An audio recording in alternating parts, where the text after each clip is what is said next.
1926 Russian ശാസ്ത്രജ്ഞൻ Vladimir വെർനാഡ്സ്കി biochemical cycle വികസിപ്പിച്ചെടുത്തു. എന്നാൽ അതിനും 6 വർഷം മുൻപ് നമ്മുടെ വേലുണ്ണിയേട്ടൻ മറ്റൊരു സൈക്കിൾ വികസിപ്പിച്ചെടുത്തു. ഇന്ന് നമ്മൾ പോകുന്നത് തൃശ്ശൂർ പാടൂർ ഇടിയഞ്ചിറക്കടുത്ത് മാധവേട്ടൻ്റെ ചായക്കടയിലാണ്. ഈ നിൽക്കുന്ന സുനിലേട്ടൻ്റെ അച്ഛനാണ് മാധവേട്ടൻ. അദ്ദേഹത്തിൻ്റെ അച്ഛൻ വേലുണ്ണിയേട്ടൻ ആരംഭിച്ചതാണ് ഈ കട. ഇവിടെ നമുക്ക് കിട്ടുന്ന എരുമപ്പാലിൽ ഉണ്ടാക്കിയ ചായ ആക്ച്വലി ഒരു സൈക്കിൾ പോലെയാണ്. എരുമ സുനിലേട്ടന് പാൽ കൊടുക്കുന്നു, സുനിലേട്ടൻ ആ പാലെടുത്ത് ചായ ഉണ്ടാക്കി നമുക്ക് തരുന്നു. നമ്മൾ സുനിലേട്ടന് പൈസ കൊടുക്കുന്നു, സുനിലേട്ടൻ ആ പൈസ കൊണ്ട് പുല്ല് വാങ്ങി എരുമ കൊടുക്കുന്നു, എരുമ വീണ്ടും പാൽ കൊടുക്കുന്നു. റിപ്പീറ്റ്. കഴിഞ്ഞ 105 കൊല്ലമായിട്ട് ഈ സൈക്കിൾ ഇങ്ങനെ ഓടിക്കൊണ്ടിരിക്കുകയാണ്.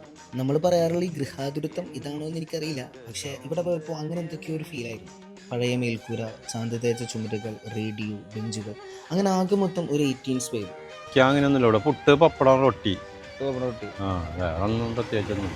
സ്വന്തം ഫാമിൽ വളർത്തുന്ന എരുമയുടെ പാലിലാണ് സുനിലേട്ടൻ നമുക്ക് ചായ ഉണ്ടാക്കി തരുന്നത്.